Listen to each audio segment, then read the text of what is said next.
కాటమరాయుడు తర్వాత power star Pawan Kalyan తమిళ దర్శకుడు ఆర్టి నిసన్ దర్శకత్వంలో చిత్రం చేయనున్నారు. తమిళంలో విజయం సాధించిన వేదాళం చిత్రానికి రీమేక్ గా దీన్ని తెరకెక్కించనున్నారు. ప్రముఖ నిర్మాత ఎం రత్నం నిర్మిస్తున్న ఈ చిత్రంలో ప్రధాన హీరోయిన్ గా సాయిష సైగల్ నటించనుంది. మాతృకలో హీరో అజిత్ చెల్లెలుగా లక్ష్మీ మేనన్ పోషించిన పాత్రను తెలుగులో నివేదిత థామస్ పోషిస్తున్నారని కొద్ది రోజులుగా సోషల్ మీడియాలో వార్తలు చక్కర్లు కొడుతోంది. దీనిపై ఈ కేరళ నటి సోమవారం ట్విట్టర్ ద్వారా స్పందించారు.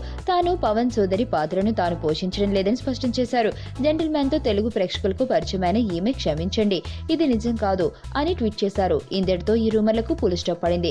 మరి ఆ పాత్రలో ఎవరు కనిపించనున్నారబ్బా అనే ప్రశ్న మాత్రం ప్రశ్నగానే ఉండిపోయింది. ఇందుకే ఆ ఛాన్స్ ఎవరిని వరిస్తుందో తెలుసుకోవాలంటే కొన్ని రోజులు ఆగాల్సిందే.